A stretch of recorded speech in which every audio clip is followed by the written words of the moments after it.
ಮಂಜುನಾಥ್ ಅವರೇ, ನಿಮಗೂ ಕೂಡ ಒಂದು ಆಸೆ ಇರುತ್ತೆ, ನಾನು ಕೂಡ ಒಂದು ಕಾರಲ್ಲಿ ಓಡಾಡಬೇಕು, ಒಂದು ಕಾರ್ ತಗೊಂಡು ಮನೆಯವ್ರನ್ನೆಲ್ಲ ಕೂರಿಸ್ಕೊಂಡು ಆ ಕಾರಲ್ಲಿ ಹೋಗಬೇಕು ಅಂತೇಳಿ. ಮಧ್ಯಮ ವರ್ಗದವರ ಒಂದು ಸಣ್ಣ ಅಥವಾ ಅತಿ ದೊಡ್ಡ ಆಸೆ ಅಂತ ಹೇಳಿದ್ರು ಕೂಡ ತಪ್ಪಾಗೋದಿಲ್ಲ. ನಾಳೆ ನೀವು ಒಂದು ಕಾರ್ ತಗೊಂಡ್ರೆ ನಿಮ್ಮ BPL ಕಾರ್ಡ್ ಕ್ಯಾನ್ಸಲ್ ಆಗುತ್ತೆ ಅಂತ ಹೇಳಿದ್ರೆ ಏನು ಮಾಡ್ತೀರಾ ಆವಾಗ ಅಂತ? ನಾವು ಏನು ಮಾಡೋಕ್ಕಾಗಲ್ಲ. ಫಸ್ಟು ನಾವು ಹೊಟ್ಟೆ ತುಂಬಿ ಬೆಳೆದ್ರೆ ಓಕೆ, ಆಮೇಲೆ ಬೇಕಾದ್ರೆ ನಾವೇ ಕಾರ್ಡನ್ನ ರದ್ದು ಮಾಡಿ ಸರೆಂಡರ್ ಮಾಡಿ ಮುಂದೆ ಬರೋಣ. ಓಕೆ, ಇದಕ್ಕೊಂದು ಸೊಲ್ಯೂಷನ್ ಕೊಡ್ತೀನಿ, ಅವ್ರನ್ನೇ ಕೇಳ್ತೀನಿ. ಓಕೆ ಸರ್, ನಿಮಗೆ ಕಾರ್ ತಗೊಂಡು BPL ಕಾರ್ಡ್ ಕ್ಯಾನ್ಸಲ್ ಆಗಬಾರ್ದು ಅಂದ್ರೆ ಸೆಕೆಂಡ್ ಹ್ಯಾಂಡ್ ಕಾರ್ ತಗೊಳ್ಳಿ, ನಿಮ್ಮ ಹೆಸರು ಟ್ರಾನ್ಸ್ಫರ್ ಮಾಡಿಸ್ಕೊಬಿಡಿ. ಆದ್ರೂ ಅದ್ರಲ್ಲೂ ಆಧಾರ್ ಕಾರ್ಡ್ ಲಿಂಕ್ ಆಗೇ ಆಗ್ತದಲ್ಲ ಸರ್. ಸೆಕೆಂಡ್ ಹ್ಯಾಂಡ್ ಕಾರ್ ಅವನ ಹೆಸರಲ್ಲೇ ಇರ್ತಾರೆ. ಅಲ್ಲ ಸರ್, ನಾವು ಬದಲಾವಣೆ ಮಾಡ್ತೀವಿ. ಇವ್ರೇನಾದ್ರೂ ಕೇಸ್ ಮಾಡಿದ್ರೆ ಅವ್ರ ಹೆಸರಲ್ಲಾಗುತ್ತೆ. ಹೌದು. ಸೊ ಏನಾಗಿದೆ ಆಗ ನಿಮ್ಮ ಹೆಸರಲ್ಲಿ ಎಷ್ಟೊಂದು ಕಾರ್ಗಳು ನಾವು ರಿಜಿಸ್ಟರ್ ಮಾಡ್ಬೋದು ಸರ್. ಮಾಡಿ. ಅದು ಅನ್ಯಾಯ ಸರ್. ಎಸ್ ಆನಂದ್ ಸರ್, ಇನ್ನೊಂದು ವಿಚಾರ, ಇಂಥ ಯೋಜನೆಗಳು, ಈ ಅನ್ನಭಾಗ್ಯ ಯೋಜನೆ ಆಗಿರಬಹುದು ಅಥವಾ ಬೇರೆ ಬೇರೆ ಯೋಜನೆಗಳು, ಬಡವರಿಗೆ ಈ ಯೋಜನೆಗಳು ತಲುಪ್ತಾ ಇದೆ. ಒಬ್ಬ ಬಡವನಿಗೆ 3 ಹೊತ್ತು ಊಟ ಫ್ರೀ ಆಗಿ ಸಿಗುತ್ತೆ ಅಂತ ಹೇಳಿದ್ರೆ ಆತ ಬಡತನದ ಬಗ್ಗೆ ಯೋಚನೆ ಮಾಡಲ್ಲ, ಅಲ್ಲೇ ಇರ್ತಾನೆ. ಹೇಗೂ ಸರ್ಕಾರ ನನಗೆ ಈ ಯೋಜನೆಗಳ ಮೂಲಕ ನನ್ನ ಹೊಟ್ಟೆ ತುಂಬಿಸ್ತಾ ಇದೆ, ನಾನು ಯಾಕೆ ದುಡಿಬೇಕು, ನಾನು ಯಾಕೆ ಕೆಲ್ಸಕ್ಕೆ ಹೋಗ್ಬೇಕು, ಈ ಆಲೋಚನೆ ಬರೋದಿಲ್ವಾ ಸರ್ ಅವನಿಗೆ? ಹೇಗೆ ಈ ಆಲೋಚನೆ ಆಲ್ರೆಡಿ ನಿಮಗೆ ರಷ್ಯಾದಲ್ಲಿ ಆಗಿದೆ. ಓಕೆ, ಅಲ್ಲಿ ಪೆರಿಸ್ತ್ರ ಅಂತ ಹೇಳ್ಬಿಟ್ಟು ಅಲ್ಲಿ ಏನು ಗ್ಲಾಸ್ ನೈಟ್ ಅಂತ ಹೇಳ್ಬಿಟ್ಟು ರಷ್ಯಾದಲ್ಲಿ ಕಮ್ಯುನಿಸಮ್ ಕೊಲಾಪ್ಸ್ ಆಗಿದೆ ಇದೇ ಕಾರಣದಿಂದಾನೆ. ಆಯ್ತಾ?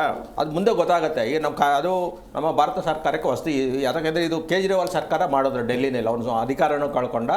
ಆಮೇಲೆ ತಮಿಳುನಾಡಲ್ಲಿ ಸ್ವಲ್ಪ ಆಗಿದೆ, ಇಲ್ಲಾಗಿದೆ. ಇದು ಏನಾಗುತ್ತೆ ಅಂತ ಮುಂದೆ ಗೊತ್ತಾಗುತ್ತೆ ನೀವು ಹೇಳಿದ್ದು. ಆಮೇಲೆ ನಮ್ಮಲ್ಲಿ ನಾನು ಆ್ಯಕ್ಚುಲಿ ಸ್ಟ್ಯಾಟಿಸ್ಟಿಕ್ಸ್ ತಗೊಳ್ಳೋಕೆ ಅಂಕಿ ಅಂಶಗಳು ತಗೊಳ್ಳೋಕ್ಕಾಗಿಲ್ಲ. ನಾವು ಸ್ವತಂತ್ರ ಬಂದ ಮೇಲಿಂದ ಇಲ್ಲಿ ತನಕ ನಮ್ಮ ಬಡ್ಜೆಟಲ್ಲಿ ಪ್ರಾಜೆಕ್ಟ್ಸ್ಗಳು, ಇವು ಮೆಟ್ರೋ ಆಗಲಿ, ದೊಡ್ಡ ದೊಡ್ಡ ಸಾವಿರಾರು ಕೋಟಿ ಖರ್ಚು ಮಾಡಿದ್ದೀವಿ.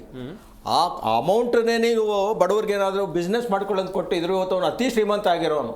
ಓಕೆ, ತೆಗೀರಿ, ನಮ್ಮಲ್ಲಿ ಇರೋದು 125 ಕೋಟಿ ಪಾಪ್ಯುಲೇಷನ್ನು. ಎಷ್ಟು ಸಾವಿರ ಕೋಟಿ ನೀವು ಇಲ್ಲಿ ತನಕ 447ರಿಂದ ಇಲ್ಲಿ ತನಕ ಖರ್ಚು ಮಾಡಿದ್ದಾನೆ. ಸ್ಟ್ಯಾಟಿಸ್ಟಿಕ್ಸ್ ಕೊಡಲಿ ಯಾರಾದರೂ, ಜನ ತೆಗೀಲಿ. ಓಕೆ, ಅಷ್ಟು ದುಡ್ಡು ನೀವು ಫ್ರೀಯಾ ಸುಮ್ಮನೆ ಅವ್ನ ಅಕೌಂಟ್ಗೆ ಹಾಕಿದ್ರು, ಇವತ್ತು ಅವನು ಬಿಸ್ನೆಸ್ ಡೆವಲಪ್ಮೆಂಟೇ ಬೇಡವಾ ಸರ್? ಹಂಗಾರೆ ಜನಕ್ಕೆ ಬರೀ ಈಗ ಡೆವಲಪ್ಮೆಂಟ್, ನಮ್ಮ ದೇಶ ಡೆವಲಪ್ ಆಗೋದು ಬೇಡ. ಡೆವಲಪ್ಮೆಂಟ್ ಬಗ್ಗೆ ನಾನು ಬರ್ತೀನಿ. ಈಗ ಮೆಟ್ರೋ ಬಂತು, ಡೆವಲಪ್ಮೆಂಟ್ ಆಯ್ತಾ? ನೀವು ಗ್ರಾಹಕರಾಗಿದ್ದೀರಾ, ನೀವು ಆ ಪ್ರಾಜೆಕ್ಟ್ ನೀವು ಬೆನಿಫಿಷಿಯರಿ ಆಗಿದ್ದೀರಾ? ಖಂಡಿತ ಸರ್. ಏನಾಗಿದ್ದೀರಾ ನೀವು? ನಾನು ಕೆಲ್ಸಕ್ಕೆ ಓಡಾಡ್ತಿದ್ದೀನಿ, ನನಗೆ ಅದನ್ನೇ ನೀವು ಬೆನಿಫಿಷಿಯರಿ ಆಗಿದೆ. ಅದಲ್ಲ, ನೀವು ಟಿಕೆಟ್ ಕೊಟ್ಟು ತಗೊಂತಾ ಇದ್ದೀರಾ, ಪ್ರಾಜೆಕ್ಟ್ ಸಿಕ್ಕಿದೆ ನಿಮಗೆ, ಸೆಕ್ಯೂರಿಟಿ ಗಾರ್ಡ್ ನಿಮ್ಮವ್ರು ಇದ್ದಾರಾ? ಅಲ್ಲ ಸರ್, ನನಗೆ ಕೆಲ್ಸಕ್ಕೆ ಹೋಗಿ ಬರೋದಕ್ಕೆ ಅನುಕೂಲ ಆಗಿದೆ. ನಾನು ಇವತ್ತು ವಾಸಿಸ್ತಿರೋ ಅಂತ ಒಂದು ನಗರ ನನ್ನ ಮಕ್ಕಳಿಗೆ ನನಗೆ ಅನುಕೂಲ ಆಗಿದೆ, ಡೆವಲಪ್ ಆಗಿದೆ, ನನಗೆ ದುಡಿಯೋಕೆ ಒಂದು ಅವಕಾಶ ಮಾಡಿಕೊಟ್ಟಿದೆ, ನನಗೆ ಟ್ರಾನ್ಸ್ಪೋರ್ಟ್ಗೆ ಅವಕಾಶ ಮಾಡಿಕೊಟ್ಟಿದೆ. ನಾನು ನೆಮ್ಮದಿಯಾಗಿ ಸುಖವಾಗಿ ಬದುಕಕ್ಕೆ ಏನೇನು ಅನುಕೂಲಗಳು ಬೇಕೋ ಅದೆಲ್ಲ ನನ್ನ ದೇಶ ನನಗೆ ಮಾಡಿಕೊಡ್ತಾ ಇದೆ. ನೋಡಿ, ಓಕೆ ಓಕೆ, ಈಗ ಮಾತಾಡಿ ಸರ್. ಇವರು ಬಂದು ಕಂಫರ್ಟ್ ಝೋನ್ ಅಲ್ಲಿ ಇದ್ದಾರೆ. ಓಕೆ, ಆಯ್ತಾ? ಬಟ್ ಕಂಫರ್ಟ್ ಝೋನ್ ಅಲ್ಲಿ ಬಡತನ ಬಗ್ಗೆ ಮಾತಾಡ್ತಾರೆ, ಆದ್ರೆ ಬಡತನದ ಬಗ್ಗೆ ಅವ್ರಿಗೆ ಅರಿವಿಲ್ಲ.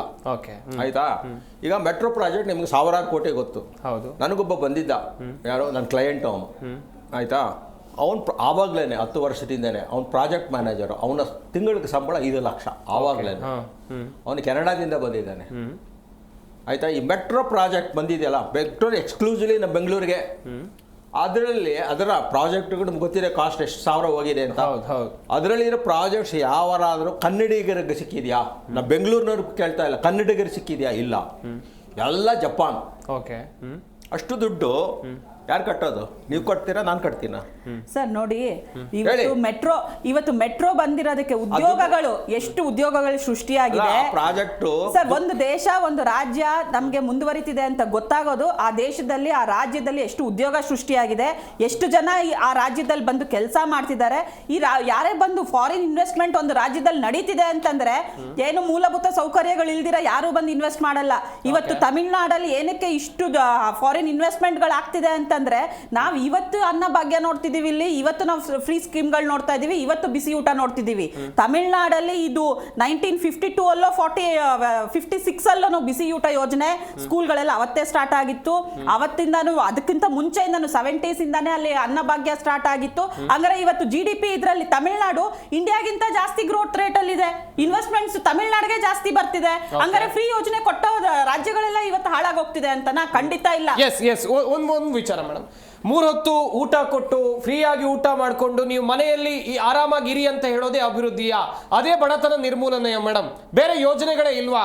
ಬಡತನದಿಂದ ಹೊರಗೆ ಬರೋದು ಹೇಗೆ ಅಂತ ಜನರಿಗೆ ಸರ್ಕಾರ ಹೇಳಿಕೊಡುವಂತ ಕೆಲಸನೇ ಮಾಡಲ್ವಾ ಹಾಗಾದ್ರೆ? ಸರ್ ಈಗ ನೋಡಿ, ಮನೆಯಲ್ಲಿ 3 ಹೊತ್ತು ಊಟ ಹಂಗಾರೆ ಬರೀ ಅಕ್ಕಿ ಒಂದು ಕೊಟ್ಟು ಬಿಟ್ರೆ ಒಂದು ಮನುಷ್ಯಂಗ್ ಸಾಕಾ? ಅಕ್ಕಿ ಒಂದು ಹಂಗಾರೆ ಅಕ್ಕಿ ಒಂದು 10 kg ಕೊಟ್ಟು ಬಿಟ್ರೆ ನೀವು ನಾನಾಗ್ಲಿ ಇನ್ನೊಬ್ರಾಗ್ಲಿ ಮನೇಲಿ ಕುತ್ಕೊಂಡು ಇದ್ಬಿಡ್ತಾರ?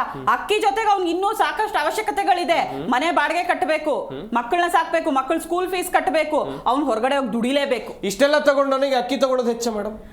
ಅದೊಂದು ನಾವು ಕೊಡ್ತಿರೋ ಒಂದು ಸವಲತ್ತು, ಒಂದು ಮೂಲಭೂತ ಹಕ್ಕು, ಪ್ರತಿ ಮನುಷ್ಯನಿಗೆ ಜೀವಿಸ್ತಾ ಇರೋ ಹಕ್ಕು, ಅವನ ಹಕ್ಕು. ಹೊಟ್ಟೆ ತುಂಬಿಸೋದು ಒಂದು ಸರ್ಕಾರದ ಹಕ್ಕು. ಅದು ಸರ್ಕಾರ ನೀನ್ ನನ್ನ ಪ್ರಜೆ ಆಗಿದ್ಯಾ ಅಂತಂದ್ರೆ ನಿನ್ಗೆ ಒಂದು ಮಿನಿಮಮ್ ಬೆನಿಫಿಟ್ಸ್ ಕೊಡ್ತೀನಿ. ಆ ಮಿನಿಮಮ್ ಬೆನಿಫಿಟ್ಸ್ ಅಲ್ಲಿ ಅಕ್ಕಿ ಒಂದು ಅಷ್ಟೇ. ಅವ್ರಿಗೇನು ಅವರು ಲಕ್ಸುರೀಸ್ ಕೊಡ್ತಿಲ್ಲ, ಮಿನಿಮಮ್ ಬೆನಿಫಿಟ್ ಕೊಡ್ತಾ ಇದೆ. ಸರ್ ಹೇಳ್ದಂಗೆ ಇಂದಿರಾ ಕ್ಯಾಂಟೀನ್ ಅಲ್ಲಿ ಸಿಗೋಂಗೆ ಮಸಾಲೆ ದೋಸೆ, ಖಾರ ಬಾತು, ಕೇಸರಿ ಬಾತು, ಪೊಂಗಲ್ಲು, ಕಾಫಿ, ಟೀ ಕೊಟ್ಬಿಟ್ರೆ ಅದು ಲಕ್ಸುರಿ. ಆದ್ರೆ ಅಕ್ಕಿ ಕೊಡ್ತಿದಾರೆ ಅಷ್ಟೇ. ಅಕ್ಕಿ ಕೊಡ್ತಾರೆ ಮೇಡಮ್. ಗೃಹಲಕ್ಷ್ಮಿಯಲ್ಲಿ 2,000 ದುಡ್ಡು ಬರುತ್ತೆ, ಫ್ರೀಯಾಗಿ ಕರೆಂಟ್ ಬರುತ್ತೆ, ಏನಿದೆ ಎಲ್ಲದೂ ಫ್ರೀಯಾಗಿ ಬಂತಲ್ಲ ಹಾಗಾದ್ರೆ? ನೀವು ನೋಡಿ